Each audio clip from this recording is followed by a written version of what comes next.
I think we're live. Ladies and gentlemen, a very, very good evening to you. It is Thursday. In fact, actually, a good morning, a good afternoon, and a good evening to you, wherever you are in the world, and you're welcome to the show.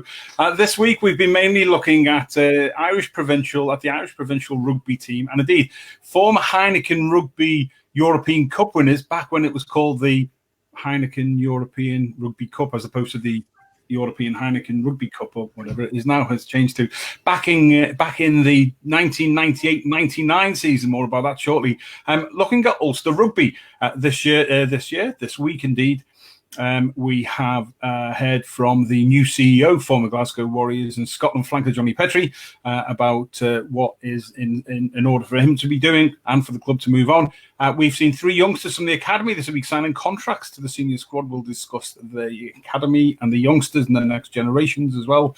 And we today I stuck up a very interesting post on we watched the girls in a grassroots competition take control of their own destiny in a thing called Sidelines, where the coaches say nothing.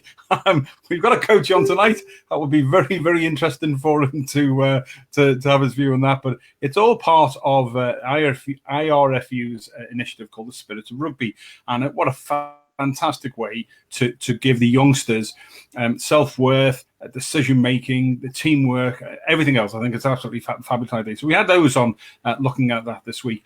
And on tonight's show, we'll be discussing where Ulster Rugby currently are, where they've come from, what they've done to overturn some of the things that have been going wrong over the last couple of years, and why any other clubs, regions or franchises across the globe could learn. I'm Big Joe Shep. This is Three Blokes, a Ball and a Bod, and you're welcome to tonight's show. So, joining me tonight, and if you think I'm sitting very close to my camera tonight, I'm not using my normal camera. I'm not using my normally I'm stood up. I've got a 14 screen. Everybody knows that. But this whole big setup, it's all very, very grand. Until the day before yesterday, when my tower went P-Tong, and the hard drive corrupted. So it's in having a brand new hard drive, and I'm using a little thing called a Chromebook, which if anybody, size thickness of these glasses and my fat, bulging fingers, you'll realize how difficult that is to be able to read something and B, type as we're going. So I'm on this little tiny thing, but with, it's one of those things. We've managed to pull together three of Ulster Rugby's finest for you tonight, and everybody in Ulster who's watching it going, Jesus, we know those lads. So we better introduce them then and thank them for the time. Joining me are, as I say, three die-hard Ulster fans. Originally from Kesh in County Fermanagh, but now residing in Belfast, Northern Ireland. Richard Topping. Richard, good evening to you. Evening, Joe. Evening, everybody. You're welcome to the show, mate. Well done. Excellent. Here we go. And also we have got from County Antrim in Northern Ireland, Nigel Quigley. Nigel, good evening to you. Good evening, Joe. Hi, folks. Hi. Here we go. We'll just see, you all get a little bit of an extra 15 seconds of glory by going up the top. I'll even stick your names up. Look at that, lads. Just fame. And last but not least, and I've said the other two are from Ulster and they're from Northern Ireland. And there's a reason I'm going to explain that for the people, because obviously, as we know, this goes out to 40-odd forums across the globe. And finally, joining us from Carrickmacross in County Monaghan, which is in Ulster, the ancient province, but in the Republic of Ireland, Colin McConaughey. Colin, good evening and welcome to the show. Evening, Joe, from across the border, and evening, everyone. I tell you what, we've at least, let me just get that back in now. We've at least found a way around Brexit for the future. Anyway, we just use BeLive, and Big Joe Shep will just. I tell you what, if all the governments use this, we could just chat across this, and people could have their input and say, then we'd probably be an awful lot better off. Anyway, you're all welcome to the show. Thanks everybody for joining in and for viewing as ever. And we've already got people saying good evening and welcome. We've got Stuart Weir. Let me just stick that. Oh no, that's Alan Whelan. All right, Nige. He's saying a bit of support there. Stuart Weir from Port Elizabeth in South Africa, who runs the excellent Kings Rugby Forum. And who else we got? Phil Turner. Ditto, how are you about it? David Stubley. Good evening, Joe Shepherd. How are you doing, buddy? Good to see you. Corinna Singh. Can't wait for Saturday and England versus Wales. Sure, look, we can. we can, because we know what's going to happen. Wales are going to win, but it's nice not about the Six Nations. We'll just throw a little bit at the end, and we'll see how we get on. Okay, so just to explain for those who are watching around the globe, as this is, as I said, going out to a large number of rugby forums in the northern and southern hemispheres. Without getting into too much politics, the ancient province of Ulster has 9 counties. 6 of those are currently in what we call Northern Ireland, part of the United Kingdom of Great Britain and Northern Ireland, and 3 remain in the Republic of Ireland. Colin sits in one, the other 2 sit in the others. But one thing that's for certain is they are all Ulster Rugby fans. Suff them, as they would say up in Ulster. Stand up for the Ulster man, and indeed the women, gentlemen. So, lads, Ulster won the Heineken Cup, the European Cup, back in 1998-99 season. Who remembers that? What was it like for the province back in the day? How was it back in the day, lads? Who's going to start me off? Colin, you're the oldest. Nigel told me to say that, mate. I'm sorry. Yeah, I suppose it was massive. I suppose for many people, I suppose in the old days, in the old black days of the Troubles and before the times, like people got to take their Ulster flags and go across the border to Dublin, which was a big day out for many, which probably shouldn't have been what it was about, but for many it was a big thing that Ulster fans marched on Dublin. But we were the first Irish province to do so. It was an amazing victory in many ways. I think we all thought hopefully it was the start of something bigger that would continue on. But I suppose back at that time, Ulster were in many ways dominating the Inter-Pros, as was the big thing in those days, and were for a little while we were the dominant force in Irish rugby, and that first win sort of showed that. But we might not have built on it as well as we perhaps could have. But I know for many. Many of us younger ones, I'm going to slip myself back into that category. That was, it was a day when we sort of all fell in love with Ulster rugby, because a lot of us were brought up in the Irish team and Irish rugby, and international rugby is a big thing. But that was the day when really Ulster rugby was born for a lot of us, and it was an amazing day. There was no English clubs in it at the time, but that doesn't, I don't think, detract in any way from the achievement. And we think we're Ulster have gone since Colomers, my pronunciation in French. Yeah. They've disappeared virtually completely. I think they're playing in League 2. Yeah, way down. So that shows how much has changed since then. But it was a wonderful day for Irish rugby, and in particular ourselves in Ulster. Cool. Right, Richard, were you too young to remember that? Luckily, I was 9 years old when Ulster won the old Heineken Cup, so I don't remember an awful lot of it. I remember vaguely seeing a sign on the Donegal from on a border saying the last one out of Ulster, turn out the lights, as we used to take the old back roads down to Dublin. So that's the oldest and fondest memory I have of the win in Dublin. Did you think back then that it was, as Cole says, going to be the start point or something that you could have built on? Or was it... because it was, we talked before we went live, lads. Was it because effectively it was still an amateur game at that given time? So it was a different world apart. It was just that was then, and this is different now. You know, we played a Stade Francais team at Ravenhill, riddled with French internationals that year, and watching it on the TV a couple of weeks ago, you know, they had basically the French international team brought over against a team of part-time rugby players, doctors, policemen, solicitors, and that just showed, it just kind of gave us the hope that things might have got better. And unfortunately, things haven't fared out as well as we wanted them to, but hopefully we can look at moving on this year. Absolutely. You've still got one star on there, mate. That's more than what other people have got. Nigel, quickly, your thoughts on back as it was then? Well, I'm the one fan that was the only one here that was probably too old to play that day. But it was fantastic. But I think what you said is absolutely right. That was then, this is now. That was the sort of tail end of the amateur era. It was certainly Ulster's highlight. Since then, the game's changed. The whole structures of national setups, provincial setups have changed. It's a completely different setup now. But it was a wonderful achievement. We were the first Irish province to win a European Cup. As Richard said, the team we faced in the semi-final was effectively the French national team. I remember Simon Mason actually in Jordanstown University. I think it was the week before that. He was studying there. A young fella. My God, he makes me feel old when I see him now. And he was so looking forward to it. I mean, it was a fantastic achievement. But yeah, we've got to put it where it was. That was in almost the past era of European rugby, and we're now building into the modern era. But fantastic achievement, no doubt. Absolutely. Pro 14 Rugby Bant, I think that's our good friend Mark. More about him later on. Mark Anderson, great kit back there as well. Yeah.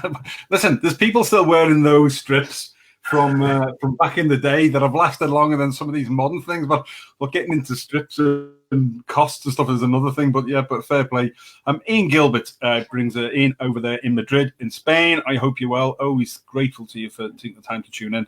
The Last Amateurs, a worthwhile read about the 1998-99 campaign season. I'm sure I've seen that advertised somewhere in the last week. Maybe it was when I was researching all of this. But yeah, I must dig that out, actually. That'll be interesting. And there you go. There's the answer, The Last Amateurs. All about that 1998-99 campaign. So if you haven't read that, Ian Gilbert, there you go. Fair play to you. Well done, mate, for sticking that up. Let me just. One of the things about using the small thing is I don't have everything on one page on one screen as I'm going. Martin Buggy, good evening to you. Let me see. Pick that up. No, I'm going to stick Paul Tom Keith up. Hi guys. Open question: have Ulster underachieved? Paul, sorry, can I come back to that later? If I forget, lads, one of you remind me, will you? Great question. Have Ulster underachieved over the last few years? We will come back to that because I want to lead into to some of those things.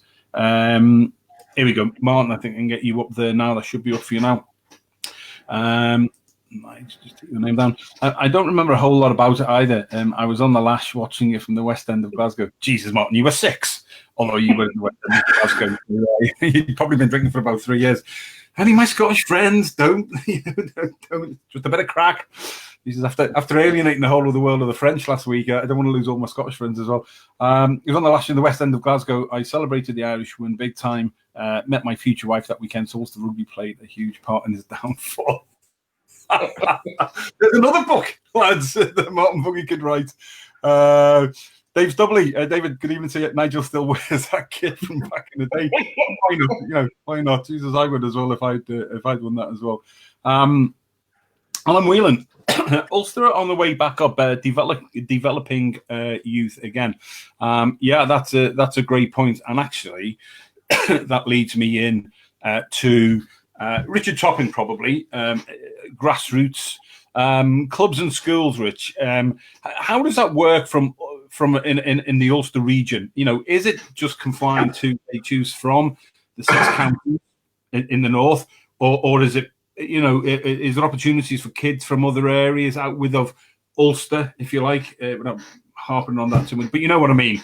Is it open to all, or how does it work for grassroots clubs and schools getting into? An aspiring youngster wants to make it to the Ulster senior squad. What's the opportunities for them there? So at the minute, you've got the RDS program, the regional development. So every year, schools, clubs get opportunities, send the guys to regional development sessions where they meet up with the best players. Now it's split, unfortunately, into clubs and schools. So the schools is primarily focused within Ulster, the six northern counties who play in the Schools Cup. So though the school route for any players playing in the likes of Letterkenny, Cavan, Monaghan, Virginia, that's kind of a closed pathway unless you were to go across schools to the likes of Foyle and Derry Grammar. You've got trying to think of Royal School Armagh and a Skilling Grammar. So other than to go across the border to an Ulster school, that would be the only way for a school pathway. The club pathway is probably a lot more friendly to the province in general. We look at each section. You've got the north section covers Belfast down to Antrim. You got the west section covers from Fermanagh right up to Derry, Londonderry, and then you've got the east section and south section covers the relevant parts. So the likes of the clubs, they have quite a strong contingent from Letterkenny, Virginia. I want to say Monaghan as well, potentially. And most recently, you look at Joe Dunleavy came through that pathway into the Ulster Academy, so from a Donegal-based school. So does it need to change? In my opinion, yes. We need to include more of the southern playing, well, the three outside of Northern Ireland. We need to include their grammar schools and their schools in general into the club and school pathway. And that's great. I'm going to bring Colin in because obviously Colin's on the other side of things, and there's a Reverend Minister working in the community. Sees all different sides. What would your thoughts be, Col, from being in County Monaghan? Certainly, as Richard's saying, this side of the border, the schools don't. The kids who want to play rugby aren't playing it at school, and that's part of the problem. They're playing at clubs now. We have some great clubs down this end. Last season, the Ulster 18 girls squad, I think there was 13 of the starting 15 were from Virginia, which is south of the border. I think the other two are from Dungannon, so it was actually basically two clubs.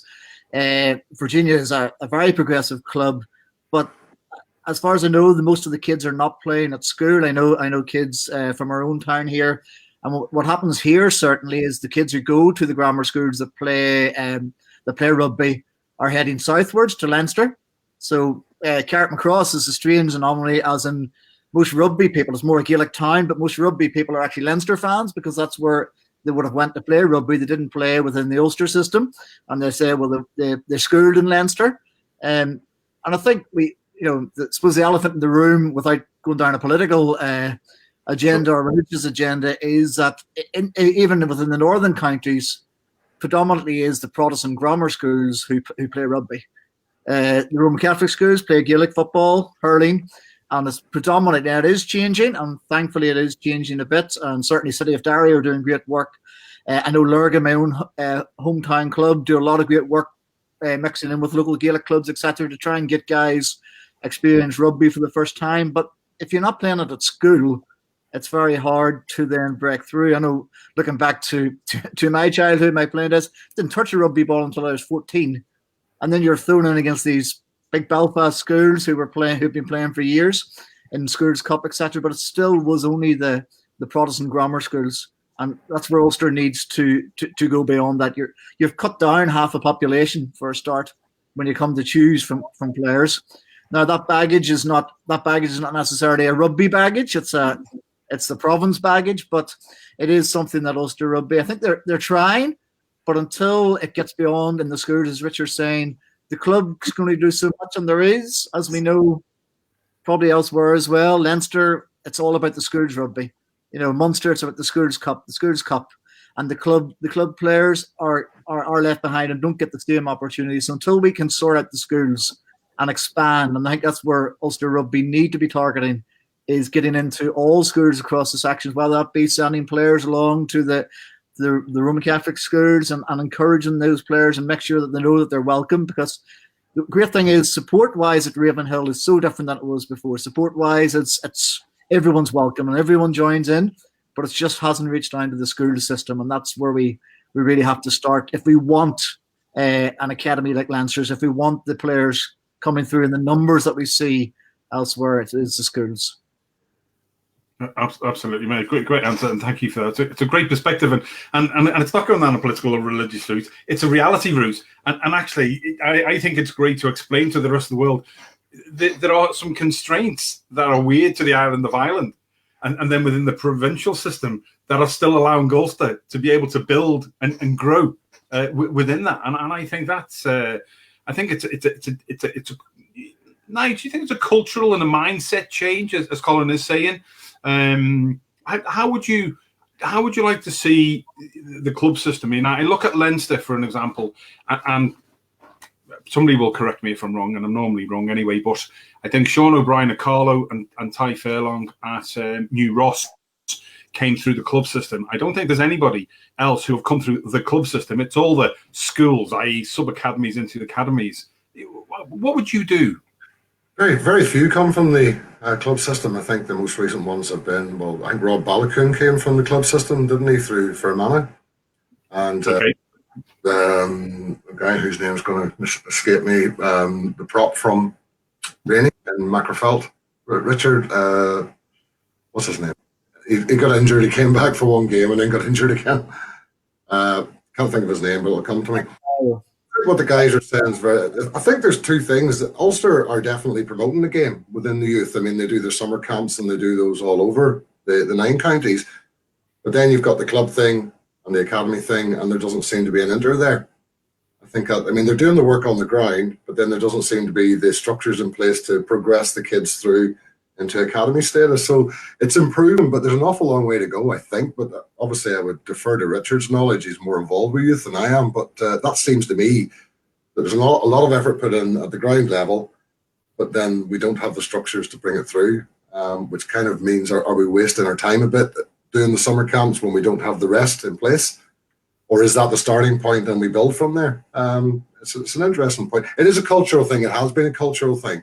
It is changing and it has to change. As Colin says, you're negating half, they were negating half the population by the way they chose and played players, and they're trying to change that. And it is slowly changing, and it will continue to, which will provide more youth and more players in the future. But I just don't think the structures are quite in place from ground roots, ground level, right up to academy. It seems to me. So it's a challenge going ahead. Cool. Rich, you're a coach. Talk us through what it's like for you at grassroots level, and how, within the clubs, and how you can try and get the aspiring youngsters into the upper level. So we obviously follow the RDS platform. So our probably best players at our club go to 1 night a week session, usually in Cookstown, based where we are. So those guys will go down to Cookstown once a week for the first 12 weeks. Then there's a selection cut where the guys go from 50 to 30. So you've got 20 guys dropping out then. Then you've got another 3 weeks where there's another cut. And every 3 weeks after that, there's continuous cuts right down till there's a squad of 25. So at club level, the squad of 25 gets 1 hour a week throughout the year. That's all we're allocated. When we look at the club scene or the school scene have an S&C coach. They've got a dad. They've got a nutritionist. They've got 3 coaches. Just looking at setups from last year, they had a head coach, assistant coach, an S&C, physio, video analyst, a resource manager, while the clubs had a head coach, a coach, and a physio. So you look at the massive difference that they're pumping money into the schools, because Ulster Rugby, look at it, it is more fruitful. The players that have went on to the senior caps, Lowry being announced man, Ross Kane, Methody, those young guys have all come up through schools. To correct my age, Rob Balakoon came up through the school scene as well. He's an Enniskillen Grammar fella. He only played 2 games for Enniskillen Rugby Club before moving on. So, I genuinely can't think of the last club player to make it for Ulster. So, we keep banging our heads against the wall as club coaches to try and get guys improved, but without the resources, we do have a really good structure up until a point where they go, you know what, lads, you guys aren't at the same level as the schools guys, so we're not going to pump the same resources into something that we know is not going to be more fruitful. But that's where we get the dropout. That's where we get the guys going and throwing the head up and going, well, listen, why am I bothering if I'm only getting an hour a week and my best mate's getting an S&C plan, a dietary plan, physio twice a week? Difficult. Yeah, it is. And just on a slightly different tack, I'm I'm a huge supporter. People know of Rugby Academy Ireland, which is run in County Kildare by ex-Springbok international Dan Van Zyl, who's ex-Leinster under-19 coach, and the current Sri Lankan national coach Johan Taylor. And they're looking to try and take the sort of guys that you've got who are falling out of the system, or even sometimes don't even fall into the system, and put them on courses there. And it's something that I've spoken to them about. I think there's the engagement there with clubs more, because I think it's badly needed. I think that academy should be actually funded by the IRFU, because it's a bit like if you ever, you've obviously all come across the IQ qualified, the Irish qualified system in the UK. We've got a pal of mine with glasses, young lad at the moment, is into one of the last rounds of it, and that's the sort of progressive system. But like you say, it's the same problem in Leinster. I'm sure it's the same problem in Munster and Connacht. That actually there's so much time and effort put in the schools, and you can understand it, like you say, lads. But it's not helping the situation at all. We've got a couple of Alan Whelan. It's the serious amount of talent that's fallen through the cracks again. Everybody knows that's why I just mentioned Dan and Johan's Rugby Academy of Ireland, because that's what they're trying to stop. And I think the time will come when the RFU could be using that for some of these, and clubs as well. Jody Newell, Jody, good evening to you. It's not Ravenhill, pal. To which the good Mark Anderson giggly replies, "It's always Ravenhill." Sure, lads. Look, Ravenhill, Kingspan. It's Ravenhill to some, it's Kingspan to the others. I don't think we need to get into that. Right, David Toppin. Yep, Richard's brother, funny old thing. That's the most welcome point, going back to what you said before, it's the making everybody feel welcome. And what's that from? Pro 14 Rugby Banter. Oh, no, it can't be Mark, because Mark's up on his own. Did I just clear out my nose just there before I'll get a ban? Yeah, 13 weeks for the Cheaters guy. Okay, right. So moving on then. So there's a big area then for the schools and clubs then still to overcome. But it is working in some ways, and I'm sure the IRFU have got a plan in place to do that. But again, there's only some finite resources. But it is difficult, and I think what all of you are really saying is spreading that love across the 9 counties and beyond. Actually, would be a really good thing to be able to. Could I just make a quick point? Yes, buddy. Yes. Sorry. I got the guy's name, Richard. It was Tommy O'Hagan. Tommy O'Hagan. Yeah, because he was an ex-Gaelic player, wasn't he? That went over to rugby, and because he was quite a big lad. Unfortunately, he's been blighted by injuries, but he actually is quite a good prospect, apparently, if he could get a run of games together. So I knew there was one, but I was waiting for Richard to say, no, you're wrong about him as well. Is he in your academy system or in the senior squad now? He's in the senior squad now. I think did he go into the academy system, Richard, briefly? I'm not sure if he did or not, actually. I think Tommy O'Hagan he's a senior player. He's not an academy. There are some of our academy players who are now 26 and 27, which are still listed as academy players. So that's where you get the anomalies, I suppose. There's a couple in there who are still listed academy players, but they're mid-20s. So yeah. Well, I tell you what, it gives us all a little bit of hope, lads, that we could come out of retirement for the last of the summer wine and make one final thing. Okay, so the moving on then from the schools and the clubs, how is the academy structured? What is the size of your academy? Richard, let's stay with you first as the coach. What's the sort of the structures, the numbers? Is it comparative to the other academies in the other 3 provinces, or are you unloved? As far as I can remember, Joe, I think our academy at the minute is 18 or 19 deep. Wow. So it is, when we look at the spread of players, you've got guys like your guy Joe Dunleavy from Donegal 20, and then you got the oldest, as far as I can think, is Zach McCall.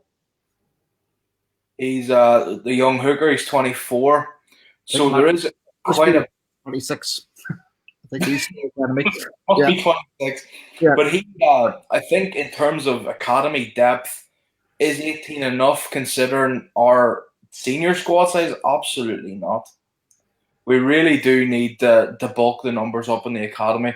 I think if you had guys coming in at 18, like young Lowry, and giving them a wee bit of exposure to what the professional game is like, I think you could be onto a real winner. You know, if you've got a really good prospect at 18, what harm? Give him a 1-year academy deal.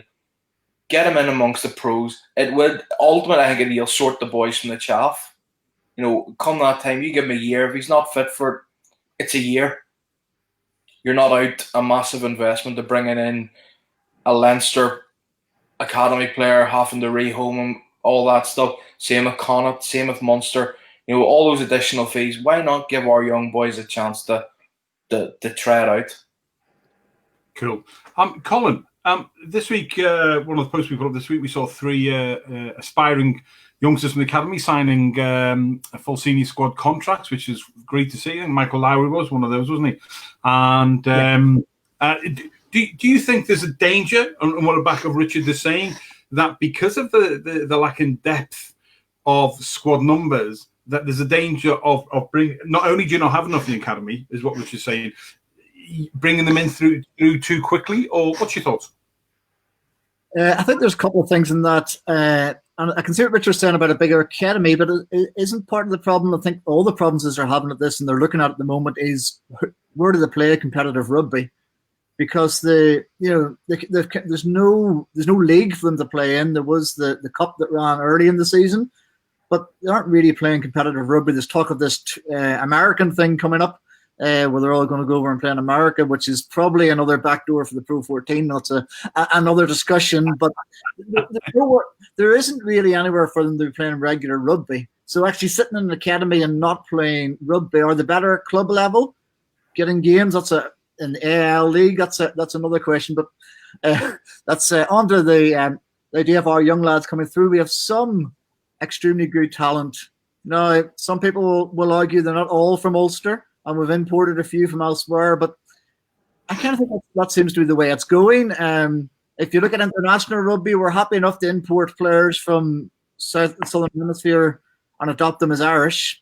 And the idea that the Ulster Academy will always now just be Ulster-born players, I think it's past. We would love it to be all Ulster players, but I think they will. The net is wider. The IQ program in England, where we go spotting players, the players that we signed at the end of last year, who were all Irish qualified, who sort of come out of the blue as being Irish qualified. But we have blooded these young lads, and it's great to see. But for me, too many too soon. They need to be playing. They need to be playing with experience around them. And we've had matches this season where we've sent a load of kids, and does it do them good in their development? They get the experience, but there's no experience around them. For those of us who stood at the on the terraces of Thomond Park earlier in the season and watched us ship 60-odd points to Munster, it wasn't a good experience. And I don't know what the kids learned on it. What I would say is there's some wonderful talent. Michael Lowry, you put him in against Racine or against Leicester in Europe with the experienced boys around him, and he looks great, and he's playing out of his skin, and it looks wonderful. You put them in all together at Thomond Park or the RDS, which we saw in January, they're small. They're overpowered. And actually those beatings that we've taken this year, those really bad nights, have been young lads simply being overpowered. Simply, Sean Cronin had a field day against us in the RDS because it was literally a man against boys. Men against boys. He ran through. Yes, we need to blood them, and yes, it's wonderful to see them coming through. And we'll see Ulster fans saying, "Well, no, don't sign anyone else from outside. Let's use our youngsters." But it has to be done responsibly. Our squad, which we may get on to later, was decimated last year of experienced heads. And when you go to places like the RDS, Thomond, when you go to any away fixture, and you send a bunch of kids without the leaders around them. So while it's great to see them, I would rather see them one or two or three in a match day squad with the experience than throwing them all in together, because they just it looks like an academy team at times playing against senior pros, and it could damage them long term. and that would be my only worry. I understand it completely. David Stubbley, however, opines, young players not getting games will soon lose interest and drop out. I get that, David, but I think what Colin is saying, and I would agree with really, is that, putting some in, but putting a lot in altogether, and what damage does it do to them psychologically when you're getting hammered like the Thomond or against the RDS. There's got to be a balance. I think that's where Leinster find it. A couple of senior players in, some academy players. There's a balance there. Some of the NIQ boys, the non-Irish qualified guys, especially during the times. I mean, I think one of the lads was saying to me before we went, 54 players that we've used this season. Young Ronan Kelleher, who starts his debut on Friday, I think it is, for Leinster. 54th player we've had a season. So I think it's just, yes, David, you're right. I think that's my point. It's you do need a mix. And there's been times this season when, and we're going to come on to that just now, where there hasn't been that correct mix, I think, for Ulster. And I think that's you've come a long way in 12 months. So we will move on to that now, actually. How many players have you lost, Nigel, in the last sort of 12 months or so? I mean, I know you've got a whole rake of there. I think it's 15, 20 players have been out.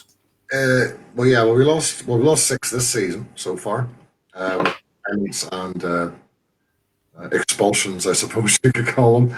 And we lost, maybe Colin will correct me, but it was 11 anyway at the end of last season. So you're up to 17 odd players that have left the system. Some of those were very key players as well. I mean, some of them were, for want of a better term, they were dead weight. They were using up a space. They were taking a wage. They weren't playing games. But some of them were very experienced and very useful players. And that's where the mix of experience and youth has become unbalanced, because we lost so much experience. We were having to fill those gaps with youth.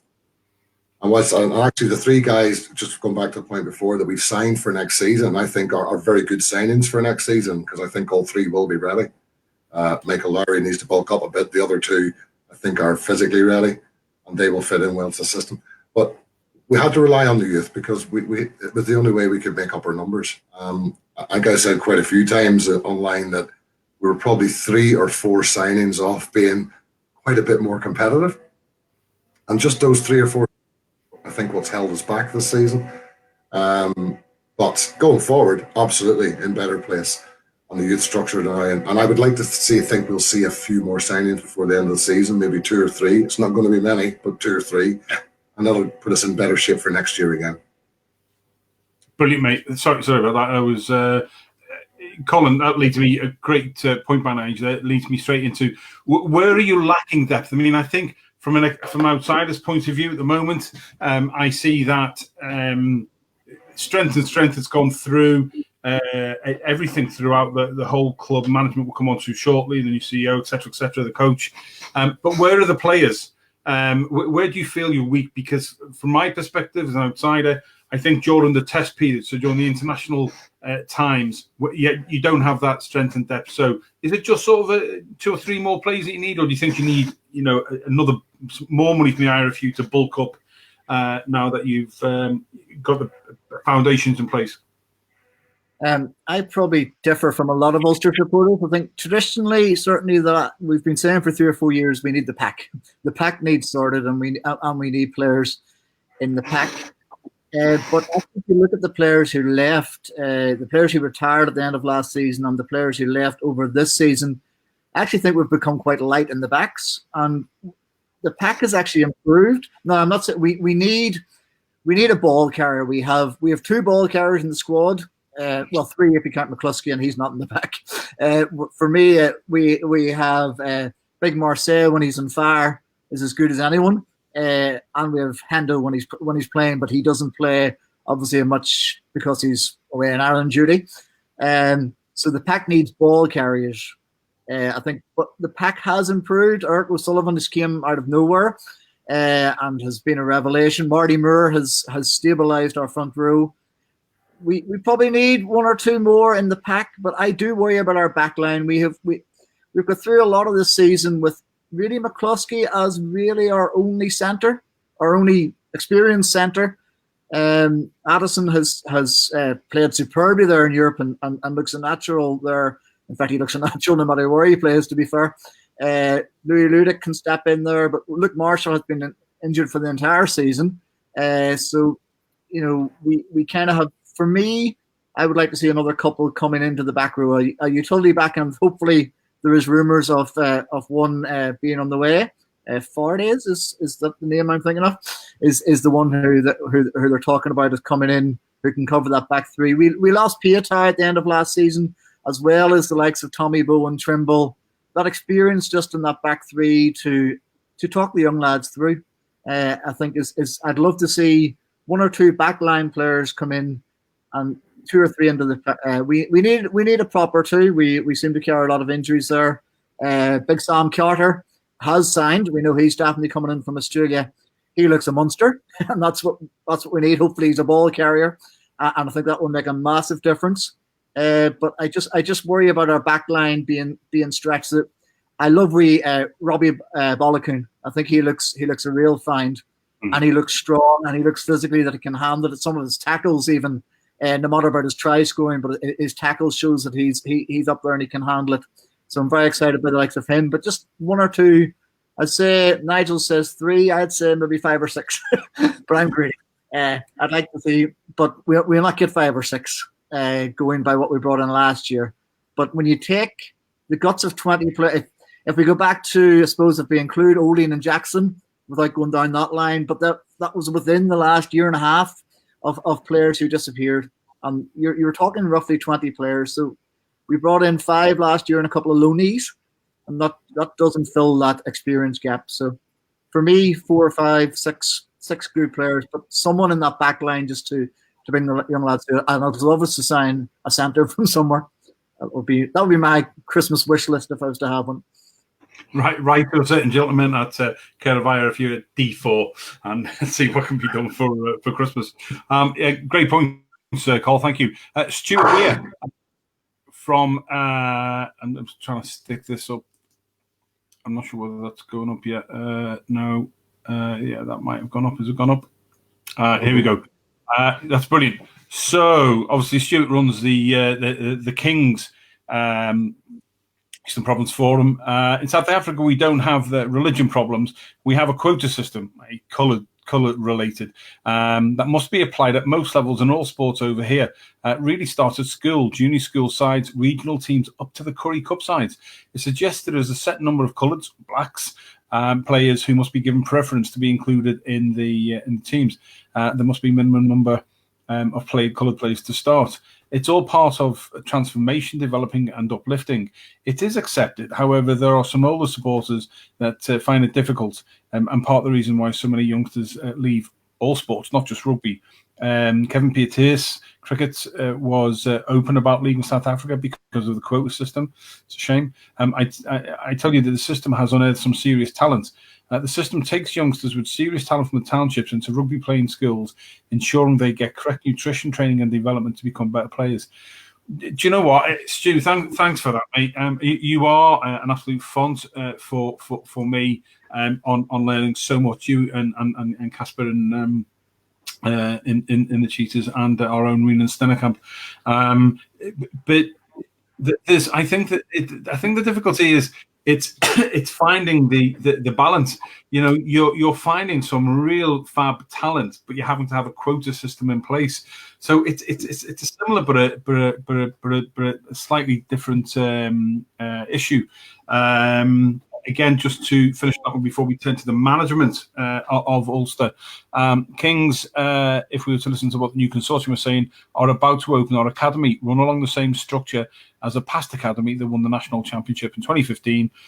Most of the 2015 winners have moved on to the bigger franchises, so the Sharks, the Stormers, the Bulls, all the Super Rugby sides, and overseas sides. Opening the academy will ensure proper plans to cover key positions. Yeah, great. And again, it's almost, lads, that you know, you're lucky with what you've got. So, Colin, I'll demote your 5 or 6 and say I'll take another 3 or 4 off you to send to the Kings in a spirit of rugby for eternity. So, actually, we're not doing too bad. The systems that we've got in place, it would appear. Lads, Stu, thanks for that.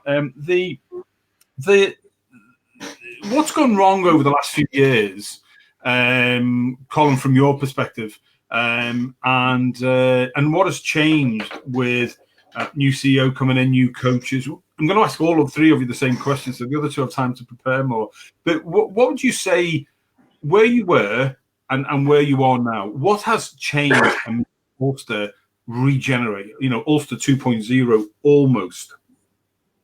Yeah, I suppose if we go back to the question which you told us to remember earlier about have we underachieved over the last, I suppose it was around 2012, 2013 where we should have won the trophy. The home defeat by Saracens in the European Cup quarter-final, where Gerard was sent off early doors, rather controversy for that collision in there. And a match even with 14 men, we still actually should have won. And that team was on the gulf of winning a major trophy. We had been hammered by Leinster in the final. It didn't quite work out that final, but we did well to get to the European Cup final, the Heineken final. But we were in the gulf of something great. And then I think complacency set in. There was something around Ulster Rugby that everything was wonderful. Our wonderful former chief executive, Mr. Logan, had set us up that we were going to be the best team in the world within 5 years. And to be fair, we got close to being the best team in Europe. We were close. We never had the nice to beat Leinster in the big occasion, which always cost us. But it seemed to complacency seemed to set in. And we didn't cope with the changes to the signing regulations. We were fine when we were allowed the 5 or 6 overseas players who we could bring in. When the IRFU started getting involved in who we could sign and signings for certain positions, we never really responded, and we always seemed to be from the top down fighting against the IRFU, and they always seemed to be clashing, and we never seemed to sit in with the structures. We got lazy in developing our own players, and we took a downward spiral. Now, were we underachieving? We were still qualifying for the Champions Cup every season. Most seasons we made the playoffs, even in the old system of the Pro 12. We were still making the playoffs. And in fact, if you look back over 13, 14, 15, 16, there was years where Munster missed out in the playoffs, Leinster missed out in the playoffs. There wasn't much happening with Irish rugby in those periods. It was a dry spell. No, beyond Connacht's surprise win, no one actually won a trophy. But we fell by the wayside, and this clash with what seemed fans looking in from outside, this clash with the IRFU. And Mr. Logan was wonderful when things were shiny and going well. But when we started to take a downward spiral, he seemed to disappear. Coaching appointments just didn't work. Les Kitts might be the most wonderful coach in the world, but it just did not work at Ulster. His whole persona was not... we just didn't take him. I remember I congratulated him after our win last season over in the Stoop against Harlequins in Europe, which was a wonderful away win, and the snow was coming down around us. And he looked at me and sort of frowned and said, "Well, La Rochelle won today, so it's not that great a day." That was enthusiasm to a fan who travelled to England to watch the team, and was actually congratulating him, which many were doing at the time. He just didn't have the persona. Gibbs came in, and we hoped that Gibbs would be the answer, but for whatever reason, it didn't work. And everything going on with the Jackson and Olding stuff, the COE in the background, and the unrest amongst the terraces, something had to give. It wasn't as bad as Bod told us. We weren't, I don't think, a basket case, but we were cracking, and something had to give, and eventually it did. And thankfully, Mr. Logan decided the time was right to go, or he was pushed, whichever it may have been. Dan McFarlane was a risk. He wasn't able to start at the start of the season initially, and thankfully, with negotiations, the IRFU, did they help us at the start of the season? I don't think so. I think we were told to get our house in order. We started the season with 2 NIQs. We now have 1 NIQ in the squad, which is unusual in Ireland. So we have only 1 non-Irish qualified. We could have been doing with probably filling those gaps. Was it permitted? Were we looking in the wrong places? We don't know, but it just seemed looking in that the IRFU and Ulster were at loggerheads. And now you can see as things are improving, as we're bringing young players through, that seems to be loosening, which hopefully bears well for the future. Our performances in Europe this season, as good as anyone's. We lost 1 match in a group in which we had last year's beaten finalists and last year's beaten semi-finalists. We got a bonus point win away to Scarlets in Europe, which not many people do. So it's been a wonderful campaign. Our Pro 14 campaign has been up and down. We don't perform when we don't have our first team. We have probably 20 players who can compete with anyone out there, and we've shown it. We've beat Racing. We've shown it in other performances, but when they're not there, we struggle, and that's what has to be worked on next. But I believe I can see amongst the support last year, it was doom and gloom. Last year, people were not renewing season tickets. Last year, people weren't buying merchandise. People weren't coming back. It was amazing, the scramble for tickets for the quarterfinal this year for those people who didn't renew their season tickets and who were never coming back. So it can change that quickly. Sure, look, no, brilliant, great overview, and sure, look, we're pretty fickle as human beings, aren't we? Especially sports fans, not like certain sports, but we're still pretty fickle ourselves. So, great thoughts. Richard Toppin, what's your viewpoint, buddy? Colin, you've hit the nail on the head. To be honest, I'm sort of see that's a cop out. He doesn't have to say anything. I think the biggest strain came when we were changing management. Brent Cunningham was probably going, do you know what? We've got a new manager. Let's go a wee bit further afield. Let's try and get the bigger international stars. They didn't come, and then we lost Muller. Then we lost Van der Merwe. And then come at the start of this season, we kind of went, what about Janties? And the IRFU said, well, listen, our new policy is if they're going to be away half a season, you ain't getting them. So I think in terms of NIQ signings, we really need to look outside the box. I think your guy, Carter, that's coming in the second row, fantastic coup for us. Really probably like to see a bit more time spent looking at players so we don't get the injury jokers like we've done in the past. No harm to Big John Diesel. He was an injury joker at Munster, and we took him on as a full-time NIQ. I genuinely believe, yes, we can't. Mr. Logan has to be acceptable for the changes in management, but were we put in a position where we had to change management? Absolutely. Gibbs, Kiss had become toxic, and who else would stand up? Colin pointed at the start of the year, the IRFU sent Simon Easterby up and gone, he'll do. And I'm kind of thinking, he's a good coach, no doubt about it, but is he going to be our full-time coach, implement tactics, and then come mid-season, Dan comes in and tries to change it all? And very, very briefly, Rich, what's the sort of viewpoint of the fans on the ground? I mean, what do you feel about Dan so far? And obviously with Jonny Petrie, the new CEO, coming in, former flanker with Glasgow Warriors in Scotland, he's got the playing pedigree. He's got the business background, everything. Now the CEO. Is that a good feeling for people on the ground in Kingspan, Ravenhill? So don't upset anybody. Look at what he's done for Edinburgh. He's signed. He's completely rejigged their entire club system. He's rejigged their entire academy system. He's going to Ulster club games. I've seen him at 2 friendlies throughout the start of the year. Jonny, if you're watching, you need to get some club games, not the school games. Club games where it's at. But I think from Dan McFarland's point of view, he needs to bring in his own players, give him some time to implement what he wants. I think we're onto a real winner. Good. Excellent. Nigel, quickly. Your thoughts?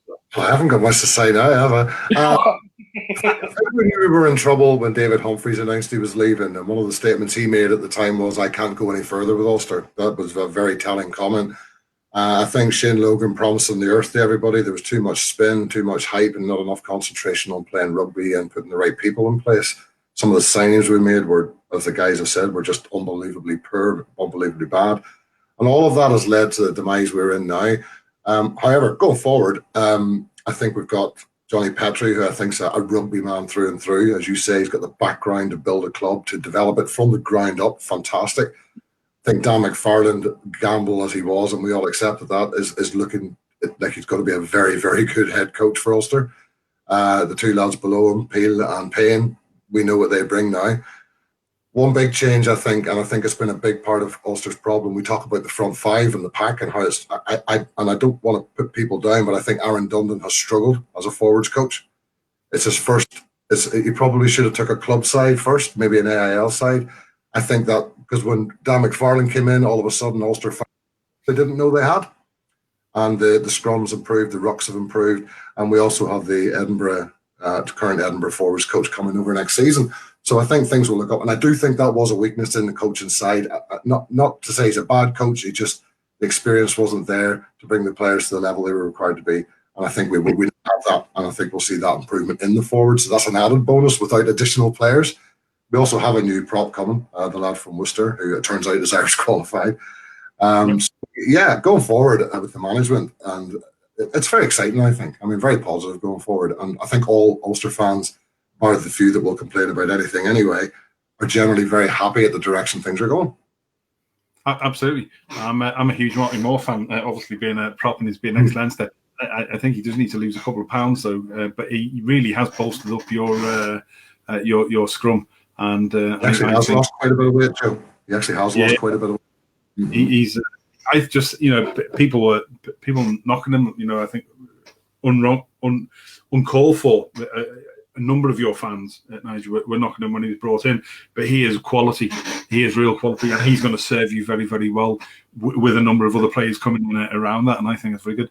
I always, I'm just going to take that one off a second. I always wonder whether the IRFU gives enough support on the NIQ side of things to the other provinces.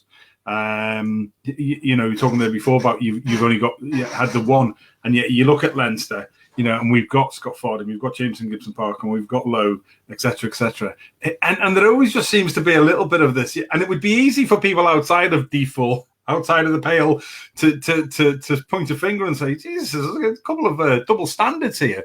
Colin, very quickly, do you think that's the case, or do you think it's just that you haven't identified the right players? As Rich said before, with the antis and things like that, find the right people, and maybe they'll support you more. I'm going to be diplomatic. I suppose the capital city, the capital, and if we take an All Ireland as not as a voting thing, but as a whole in rugby terms, the capital is where the money at. Dublin is where the money is at, and Dublin is where the IRFU are based. But in all honesty, actually, and this may be slightly controversial, this season I actually think Munster has been the pet project. Munster has signed a lot of NIQs. The Albie Matheson signing, an injury emergency signing when they had 4 scrum halves because Conor Murray was out for a few months. And I love going down to Thomond, and I love Munster fans, and you've good crack down there. But actually, I think I can, and I've had this discussion with Munster fans. I think the danger is that they're going short-term fix at the moment, and actually aren't looking long-term. But I think the IRFU wanted 2 competitive provinces, and they've relaxed the signing quotas around Munster, and seem to have been allowed a bit more leniency than other provinces have. We might have got away with it in the past. Leinster's probably got away with it in the past. Connacht were always kind of the forgotten cousin down the west, but who are doing wonderful things down there. But I think this year actually, it's been Munster who's got, in my opinion, who have maybe got the preferential treatment with the NIQ signings. Of course, yeah, Leinster is the biggest province. Leinster is is where the money's at. And yes, we'll always look a little enviously on D4 with our jokes about it, but it's that's always going to be the case in any nation. I'm sure in England they talk about the teams around London getting the perfect. It's just how nature is, I suppose, and that's where the money is. But I think in some ways we can sulk and blame the IRFU for stuff that has happened at Ulster, or we can hold our hands up and say, actually, we brought a lot of it on ourselves. And I think the IRFU could have perhaps helped us more at the start of this season by allowing a couple of extra players in. But were we in a position? Were we ready for it? And hopefully, looking at as I say, the Carter signing and other rumoured signings, that perhaps we are ready for it next year. Good, excellent. I think that's a good approach as well. And I'm very diplomatic, sir, but that's why you're a reverend. You have to do that on a day-to-day basis. Right, okay. Guys, I'm looking at the time there. I didn't even realise the time has run off. Pro 14 will be banter about the atmosphere, how that's changed. We're going to come back to that again, Sam, because we have run out of time. Alan Whelan, die-hard Leinster fan through and through, is our Al. Great to see the positivity surrounding Ulster this time last year. When we did this, very first one, there was me and Colin. I can't remember who else was on call, but it was a different world. And last year, it just went further down and further down. And that's why I wanted to do another one, because I just felt that you'd come an awful long way in a short period of time. And I think that is down to some people moving out, players, management, a couple of people coming in, players, management. And I think that will continue to go. But where you have gaps still, or where you got gaps still, are the where you need some more players. And I think that the more strength you get, the more there's a better bonding relationship now, probably with some of the management with the IRFU than hitherto there might have been before. So look, lads, it's, we could sit here for 2 or 3 hours. We're 5 minutes over our hour as it is, but I'm going to ask you each. There are a couple of questions that have popped up, and the first question, Alan Whelan sticks up. Do you think there'll ever be an open for Paddy Jackson and Stuart Alden to come back? That's question one. And let me just get rid of that's taking a little bit of time to come off. What predictions for the Heineken Cup match? That's for another time. And don't forget Carberry being kidnapped. Stand up for the Ulster man. Well done, gents. Enjoy the debates. In fact, I need to put this up. Jean Topping. Richard, is that your wife, your mum? David's? Oh, that's my mum. Great. Jean, you're welcome to the show. And your boy done good. And your other boy does good because he supports us as well. And so thank you for bringing up two fine young men. Guys, very, very quickly. Do you feel that there is ever going to be, Nigel, quickly, do you think there's ever going to be an opening for Jackson Alden to come back, yes or no? Honestly, no. Too long will pass and they'll be too old. Too many players will come through. They'll be out of the system. Good man. Thank you. Richard Topping. Jonny Petrie has said in an interview to BBC NI he doesn't want to reopen old wounds. I think you need to just let bygones be bygones. Whatever your opinion, you have it, but no. Good, cool. Colin. Excuse me, Colin. As Richard said, it's gone, it's past. Whether you agreed or you didn't agree, whatever your thoughts on it, actually, it does us no good as a club, as a province, to keep bringing it up. We move on, and we wish the two lads all the best in what they do, but we move on, I think, is the best thing. Yeah, absolutely, and I totally agree as well. And I think that they're moving on to other things, and everybody deserves a second chance. But I wouldn't expect to ever see them back again. Lads, look, it's a bit of a canter through all things. They had a whole pile of different stuff to discuss this week. I'll ask you one more question though before we do go. We'll start with Colin. What one thing would you like to see in the next 12 to 24 months to continue the improvement of Ulster Rugby under Mr. Petrie and Dan McFarlane et al? I could be greedy and say a trophy, but I'll not be that greedy. Playoff rugby. I think we need to be. We need playoff rugby. We have it this season. I said at the start of the season, if we could get out of the group in Europe this year and we can make the playoffs in the Pro 14, that's a good season. Whatever happens at the RDS, I think we've done remarkably well to get there. I still think we could win it. I'm not saying we will win it, but I think we might surprise Leinster with a full-strength team, which they don't often see. But I just think we need playoff rugby. We need to be playing regular at that level again, because that's where you get the experience. If you look even at the Leinster team now, which dominated last year, that took 3 or 4 years of those guys getting knocked out in semi-finals and quarterfinals to actually get that experience. So I think for me, it's playoff rugby over the next 2 years, and with possibly another Ruan Pienaar coming in from somewhere. Not a scrum half, but that type of player that can just get us all very excited.